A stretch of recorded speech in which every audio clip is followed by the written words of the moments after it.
میرا سوال یہ ہے، میں نے پچھلے جمعے پھر میرا سوال ہے کہ میں پوچھتا ہوں اس آدمی کو ضرورت کیا ہے ختم نبوت پر بات کرنے کی، جب امت مسلمہ کے متفقہ فیصلہ ہے کہ مرزئی کافر، اسمبلی نے بل پاس کر دیا کہ مرزئی ان کو اقلیت قرار دے دیا، اور جب سے وہ اقلیت بنے نہ ہم نے ان کی عبادت گاہ جلائی، نہ ہم نے ان کو قبروں سے نکالا، نہ ہم نے بس ٹھیک ہے جیسے عیسائی رہتے ہیں، یہودی سے کس ملک میں رہتے ہیں وہ بھی رہیں، اقلیت بن کے رہے، کوئی اعتراض، پر تم انہیں کھینچ کھونچ کے کیوں قریب کرتے ہو؟ تمہارا کیا جرانہ ہے ان کے ساتھ؟ بتاؤ تو صحیح۔ ان لوگوں سے ان کو چاہیے اپنے منہ میں لگام ڈالیں، اور اگر نہیں ڈالیں گے پھر انشاءاللہ ڈالی جائے گی۔ تو وزیر قانون صاحب کو کیا مصیبت بنی ہوئی ہے نیا فتویٰ دینے کی؟ کہ ہے کوئی شوق انہیں دینا چاہیے فتویٰ؟ کہتے نہیں مرزائیوں میں ہمارے درمیان تھوڑا ہی فرق ہے۔ مجھے یوں لگتا ہے کہ یہ جان بوجھ کر کوئی نہ کوئی ایسی شرارت کرتے ہیں جس سے لوگ اشتعال میں رہیں، جان بوجھ۔ حلم، حوصلہ، صبر ذات کے بارے میں تو ہے، لیکن اگر کوئی رسول پاک کی بے ادبی کرے تو پھر حوصلے کی بات تو ہے ہی نہیں، پھر تو جہاد کی بات ہے۔ اور میں دیانتداری سے مسجد میں باوضو بیٹھ کر جمعے کے دن مشورہ دیتا ہوں حکومت کو اور وزیر قانون کو مشورہ دیتا ہوں کہ نہ فرعون کی حکومت ساری زندگی رہی، نہ نمرود رہا، نہ جاج بن یوسف رہا، نہ یزید رہا، اور یار درباری بن کے حکمرانوں کی چاپلوسی کرتے کرتے تم یہاں تک آ گئے ہو کہ اب نبی پاک کی عزت کو آنچ ڈالنا شروع کر دیا ہے۔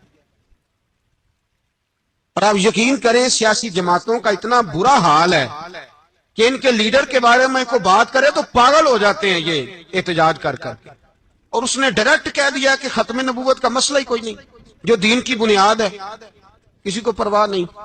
مجھے تو ان لوگوں کی فکر ہو رہی ہے جن لوگوں نے انہیں ووٹ دیے ہیں، وہ اللہ کو کیا جواب دیں گے؟ اور یہ اللہ ماشاءاللہ ساری سیاسی جماعتیں اس طرح کی۔ اور میرا وزیر قانون صاحب کو بھی مشورہ ہے کہ زندگی بڑی تھوڑی ہے، بڑی تھوڑی، اللہ سب کو معاف کرتا ہے، اپنے رسول کے غداروں کو معاف نہیں کرتا۔ اور یہاں تمہاری گاڑیوں پہ جھنڈے لگے ہوئے ہیں، وہاں بھی تمہارے جھنڈے لگیں گے، پر اس لیے لگیں گے کہ یہ غدار ہیں ناموس رسالت کے، یہ جھنڈے لگیں گے۔ شرم کرو اور ڈر جاؤ، بس کر دو، تمہارے منہ میں اب دانت پورے نہیں رہے۔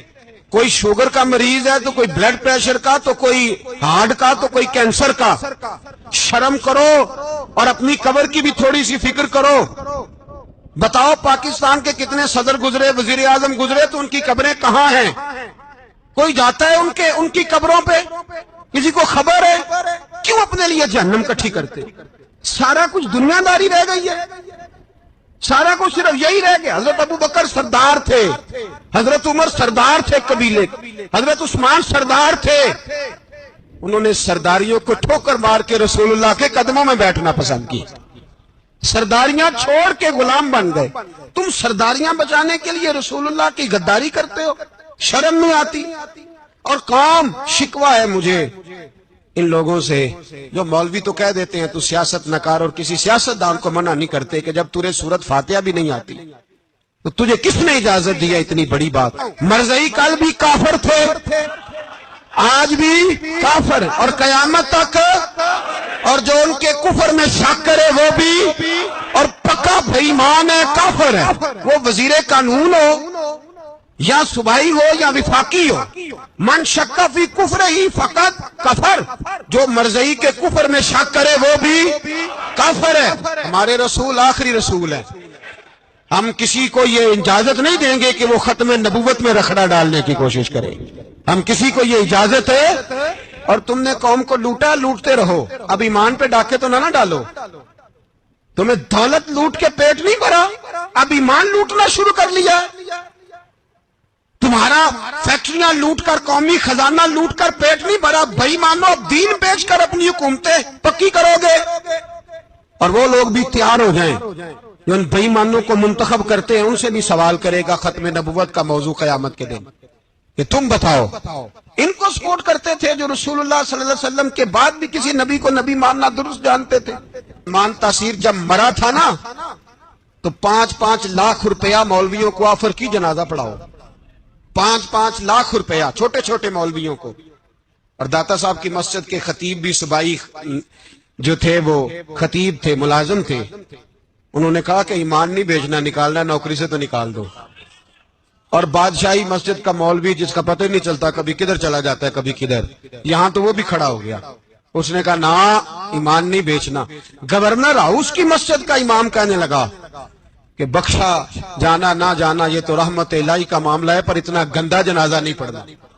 اور وہ مولوی آج تک پتہ ہی نہیں کدھر گیا جس نے اس غلیظ کا گندا جنازہ پڑھایا. تو بھائی اپنی قبر اشر کو، جب جہاں تمہارے جنازے نہیں پڑھے جا رہے تو وہاں تمہارا کیا حال ہوگا؟ ساڈے نبی دی زبان ساڈے واسطے قرآن، ساڈے نبی دی زبان ساڈے واسطے قرآن. ختم ہو گئی بات. جو مرضی کو کہتا پھر عقیدہ مضبوط زبردست، ایک منٹ کے لیے بھی ہلنے کی ضرورت نہیں. سب نے اپنے اپنے دلائل دیے ختم نبوت پہ. ضرورت ہی نہیں تھی جب حضور کہہ گئے. جو بن سکتے تھے ان کو نبی پاک کہہ گئے، جو بن سکتے تھے جن میں صلاحیتیں تھی. حضور نے فرمایا علی تو میرے لیے اسی طرح ہے جس طرح موسیٰ کے لیے ہارون تھے. لیکن موسیٰ کے بھائی ہارون بھی نبی تھے، پر میرے بعد کو نبی ہو سکتا تو ہو اسی طرح جس طرح موسیٰ کے لیے ہارون، جن کے اندر خوبیاں پائی جاتی تھی. فرمایا ابو بکر میری ساری امت سے افضل ہے. افضل ہے پر نبی نہیں ہے. میرے رسول پاک نے فرمایا عمر فاروق میں وہ ساری خوبیاں پائی جاتی ہیں جو ایک نبی میں. لو کان نبی بعد لکانا عمر ابن خطاب. اگر کوئی میرے بعد نبی ہوتا تو خطاب کا بیٹا عمر ہوتا. جو ہو سکتے تھے جب وہ نہیں ہوئے تو کانا شانہ اٹھ کے آ گیا ہے ادھر قادیان کا رہنے والا، اور تو کہتا ہے نہیں مجھے مان لو. چلو پورا نہ مانو، ذلی مان لو، بروزی مان لو، کوئی حیا ہونی چاہیے. بڑے بڑے سیانے بندے ان کو آج تک پتہ ہی نہیں کہ یہ ذلیل کتنے، ان کے اندر خباثت کتنی پائی جاتی ہے. میرے رسول پاک امت کے لوگوں نے اپنے اپنے دلائل دیے، نبی پاک کی امت نے اپنے اپنے. حضرت میاں محمد بخش صاحب رحمت اللہ علیہ ختم نبوت پہ بات کرنے لگے تو انہوں نے انوکھی بات ہی کر دی.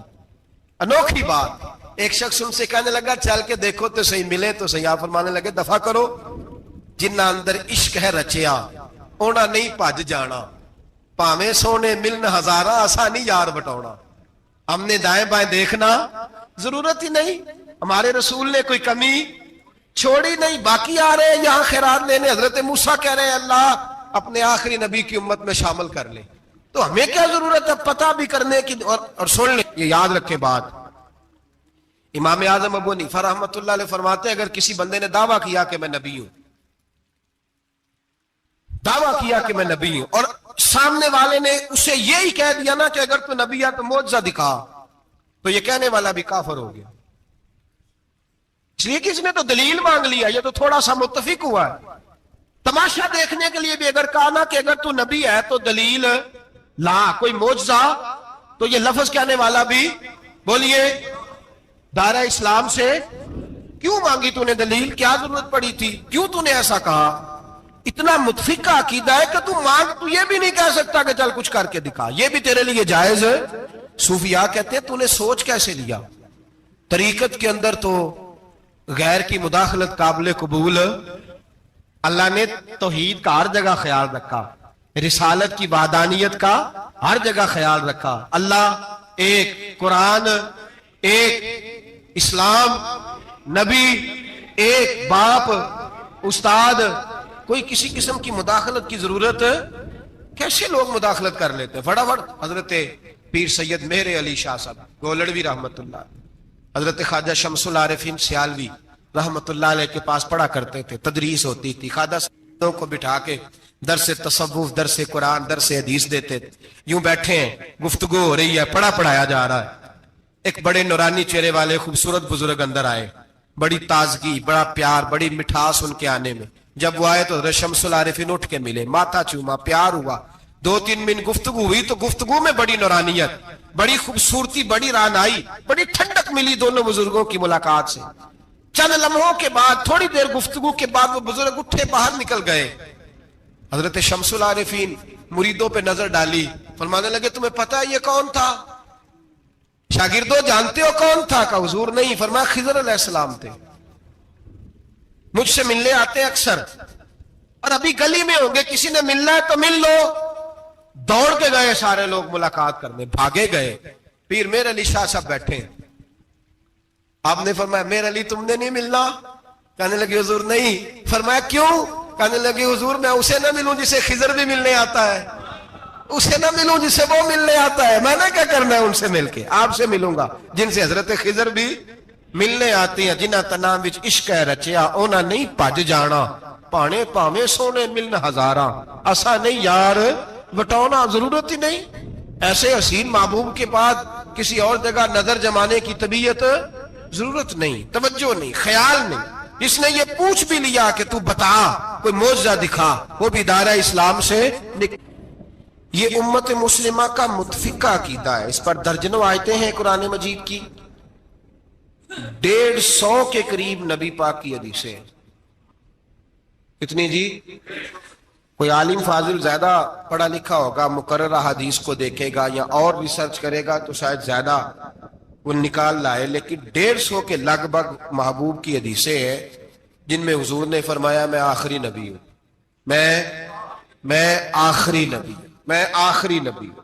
150 کے قریب جگہ حضور نے فرمایا اللہ نے میرا نور نبوت پہلے سب سے پیدا فرمایا ہے, پر میں آخری رسول بن کے آیا ہوں, میں آخری نبی ہوں. میرے نبی پاک علیہ السلام نے فرمایا, جس طرح کو یہ بخاری مسلم کے لفظ ہیں, فرمایا کوئی آدمی مکان بناتا ہے بڑا پیارا, بڑا حسین, بڑا خوبصورت, ہر قسم کے نقش و نگار کرتا ہے, پر ایک اینٹ کی جگہ خالی چھوڑ دیتا ہے, ایک اینٹ کی جگہ. اب جو آدمی بھی آتا نا, گھومتا دیکھتا مکان, اسے بڑا اچھا لگتا اس کا مکان, پر وہ دیکھتا کہ یار یہ ایک اینٹ کی جگہ خالی ہے, اگر کبھی یہ بھی مکمل ہو جائے تو مکان. بات کی سمجھ آ رہی ہے؟ یہ خود حضور نے مثال دی. میرے حبیب پاک علیہ الصلوۃ والسلام فرماتے ہیں اللہ تبارک و تعالی نے جب نبوت کی حسین عمارت کو بنایا تو سارے نبی آ گئے, پر ایک اینٹ کی جگہ خالی تھی. فرمایا میں آیا ہوں تو دیوار مکمل ہو گئی, اب کسی اور کی گنجائش ضرورت ہی نہیں. مکمل اکمل کامل دین نبی پاک کا. یا رسول اللہ آپ کس کس کے رسول بن کے آئے؟ فرمایا یا ایھا الناس انی رسول اللہ الیکم جمیعا, اے تمام انسانوں میں تم سب کی طرف اللہ کا رسول بن کے آیا. قرآن مجید نے کہا میرے نبی پاک صلی اللہ علیہ وسلم صرف انسانوں کے رسول نہیں, وما ارسلناک الا رحمتا للعالمین, جس کو اللہ نے بنایا ہے ان سب کے حضور رسول بن کے آئے, سب کے لیے رحمت بن کے آئے. دائرہ کار ہی بڑا وسیع ہے.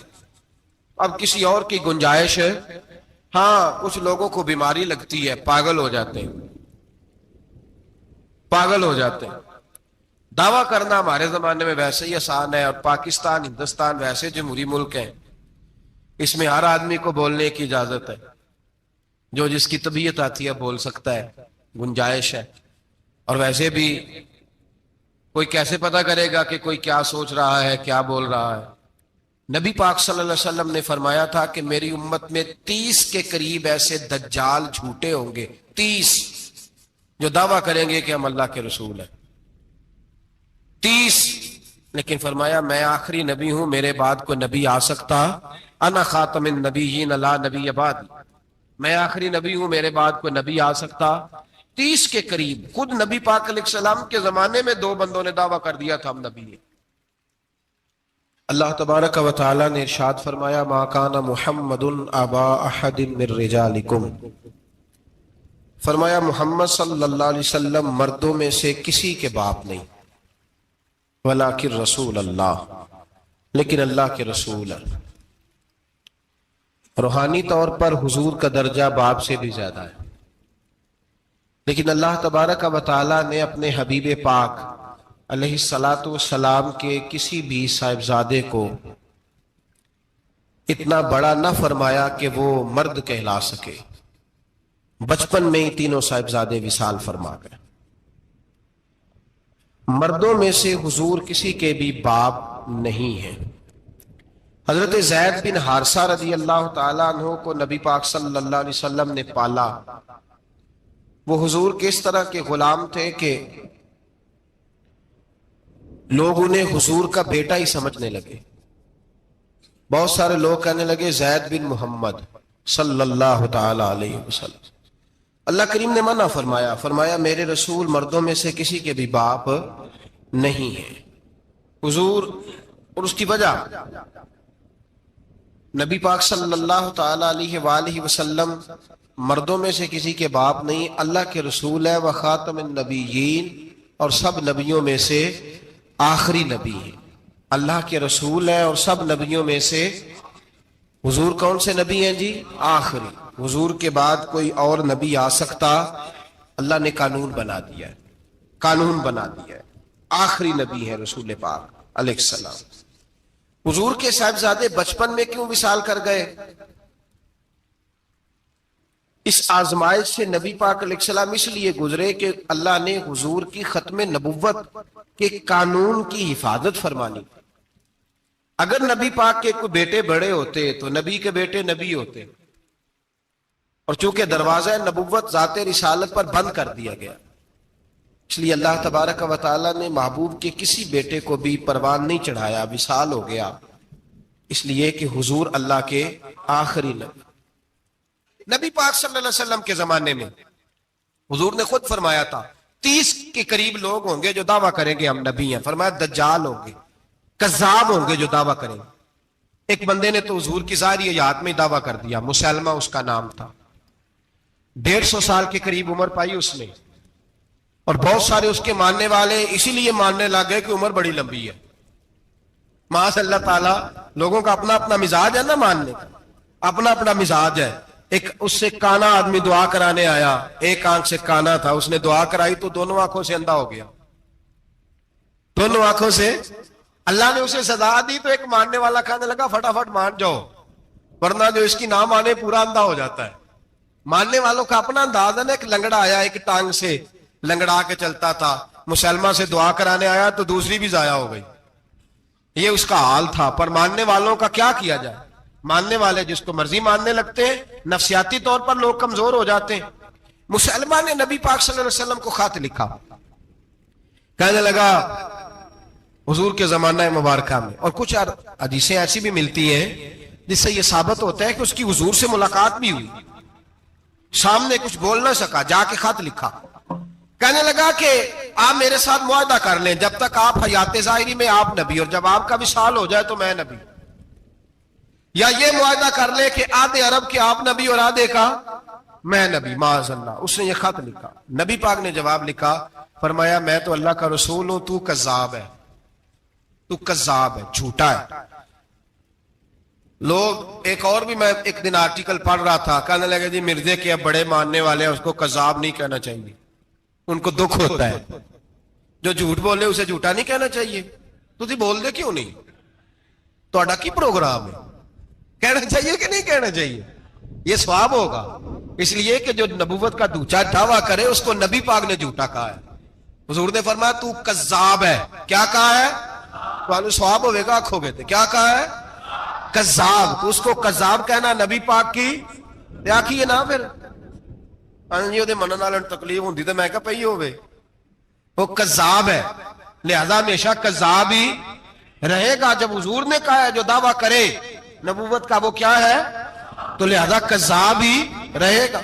حضور نے لکھا کذاب، جب نبی پاک نے کذاب لکھا نا خط میں، کون لے کے جائے گا؟ اب اس کے دربار میں جانا ہے، حالات بڑے خطرناک ہیں، اس کے گرد بندے بھی ہیں، اور اس کے گھر جانا ہے، مشکل مرحلہ ہے۔ ایک صحابی تھے چھابڑی فروش، سر کے اوپر رکھ کے نا ٹوکرا، تو مدینے کی گلیوں میں کھجوریں بیچتے، 11-12 بچوں کے باپ تھے۔ کون جائے گا؟ اور جسمانی طور پہ بھی کمزور تھے، فٹافٹ اٹھے، کھجور کھا رہے تھے، ہاتھ کھڑا کر کے کہا حضور کسی اور کی ڈیوٹی نہ لگانا، میں جاؤں گا۔ جب یہ لفظ کہے تو ان کے منہ سے کھجور کے ٹکڑے گرے صحابہ کے چہروں پر۔ ایک صحابی کہنے لگے پہلے کھجور تو کھا لے، بڑی تجھے جلدی ہے بولنے کی، کھا تو لے۔ کہنے لگے اگر میرے کھاتے کھاتے ڈیوٹی کسی اور کی لگ گئی تو، کسی اور کی لگ گئی تو کیا کروں گا، جلدی ہے مجھے۔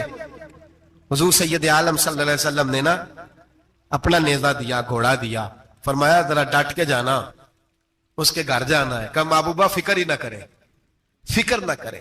صحابہ کہتے ہیں اس طرح وہ نکلا جیسے کوئی جرنیل نکلتا ہے، اس کا انداز ہی بدل گیا، اس کے طور طریقے ہی بدل گئے، وہ یوں نکلے جیسے کوئی بڑا دلیر آدمی جاتا۔ حضور نے بھیجا ہے نا، نبی پاک نے بھیجا ہے نا، انداز ہی بدل گئے، طریقے ہی بدل گئے۔ مسلمہ کے دربار میں گئے، وہاں ایک شخص جو بعد میں مسلمان ہوا، وہ بتلاتا ہے کہ جب حضرت حبیب بن زید پہنچے نا تو نیزہ ہاتھ میں تھا، زور سے گاڑا جا کے اس کے دربار میں، زور سے گاڑ دیا زمین پہ۔ مسلمان نظر، کون ہو؟ آپ فرمانے لگے تجھے چہرہ دیکھ کے نہیں پتا چلا میں رسول اللہ کا نوکر ہوں؟ ہمارے تو چہرے بتاتے ہیں ہم رسول والے ہیں، ہمارے تو چہرے بتاتے ہیں نبی پاک والے، تجھے پتا نہیں چلا کون ہوں؟ کیسے آئے ہو؟ فرمایا یہ تیرے خط کا جواب لایا ہوں۔ بادشاہوں کا طریقہ یہ تھا کہ خط خود نہیں پڑھتے تھے، ساتھ ایک بندہ کھڑا ہوتا تھا، وہ خط پڑھتا تھا۔ مسلمہ نے اس کو خط دیا، پڑھو۔ جب اس نے خط پڑھا تو لکھا تھا تو کذاب ہے۔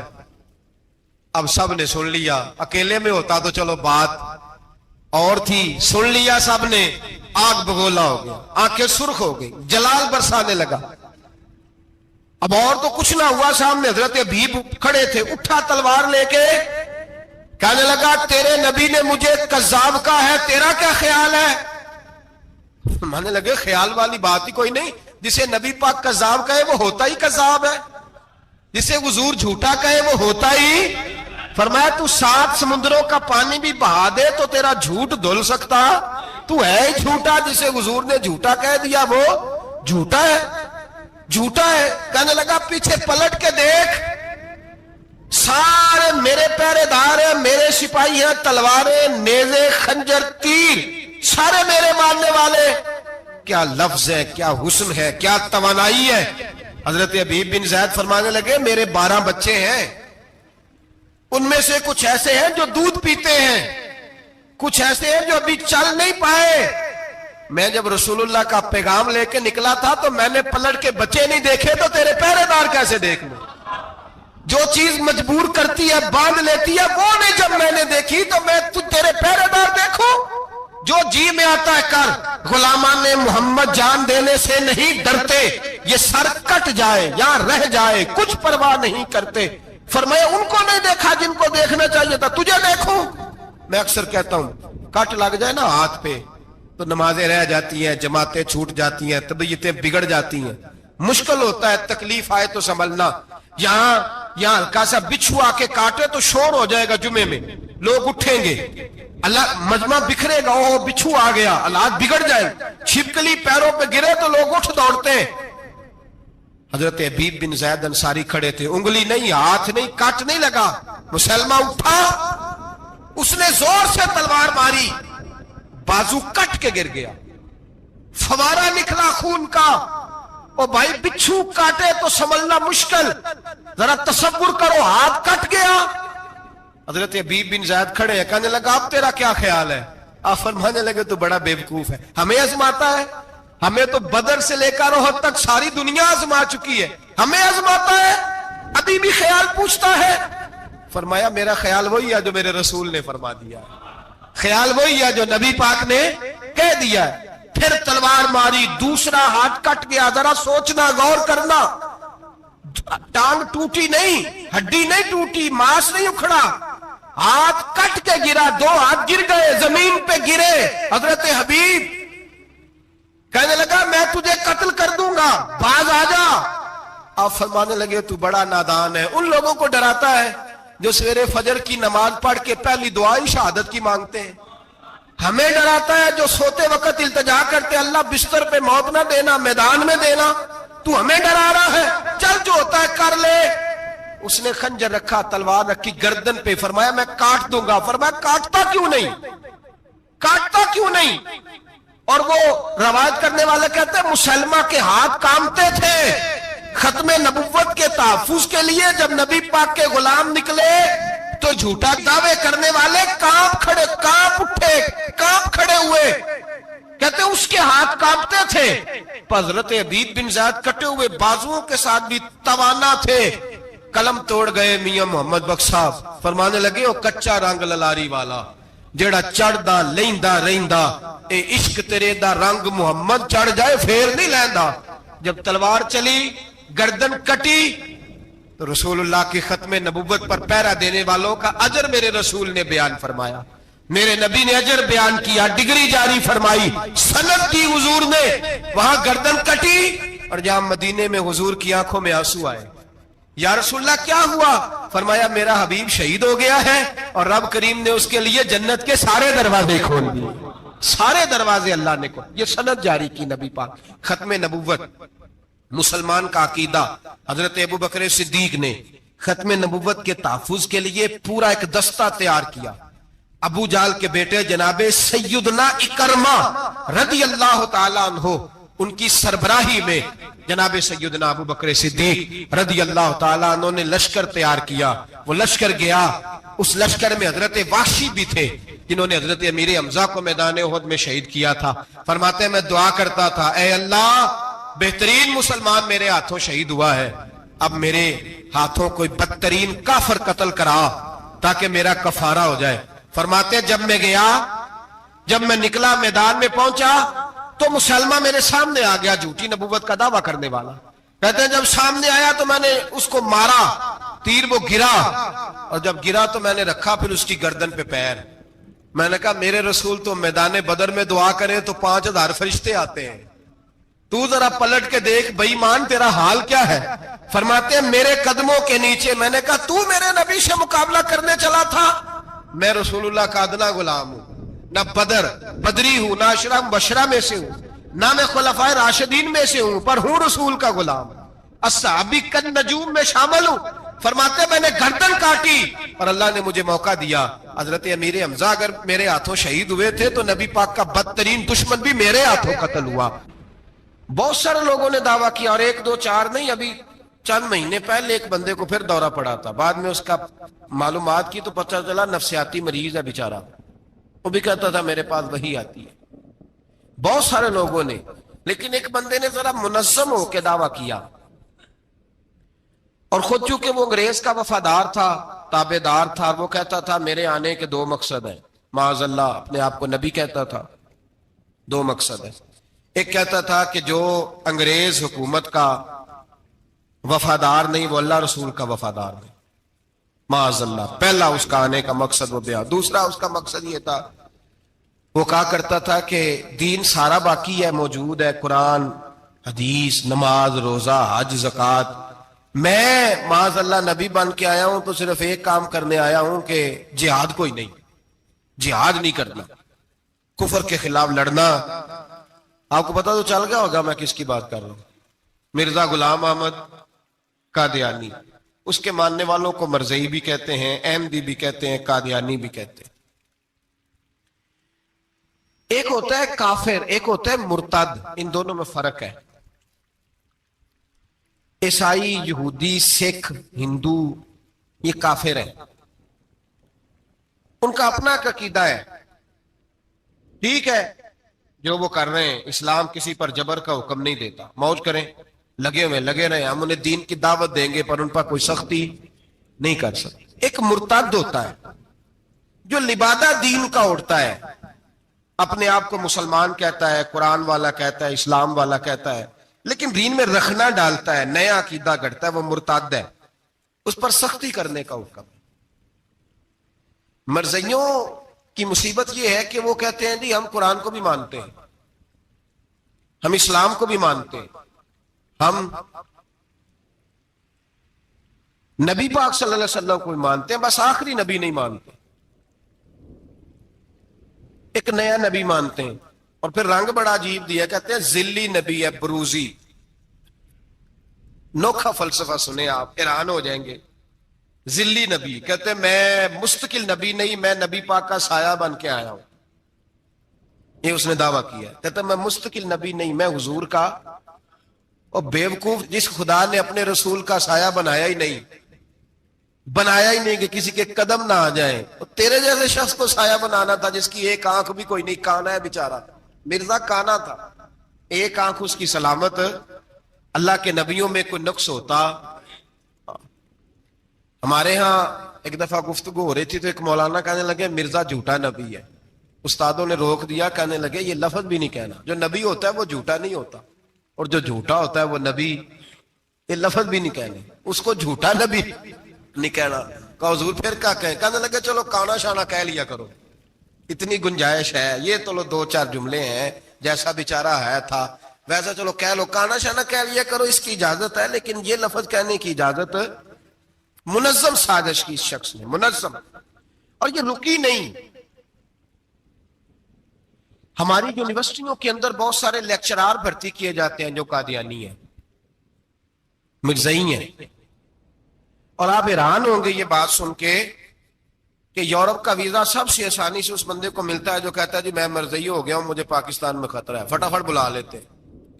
تمہاری ان کے ساتھ کیا رشتہ داری ہے جو تمہیں فٹافٹ بلاتے ہیں؟ بتاؤ کیا تعلق ہے جو تمہیں سپورٹ کرتے ہیں؟ مرزا غلام احمد قادیانی نے دعویٰ کیا, پہلے وہ کہنے لگا جی میں محدث ہوں, میں حدیثوں کی تشریح کرتا ہوں. پھر کہنے لگا میں مجدد ہوں, دین کی تجدید کرتا ہوں.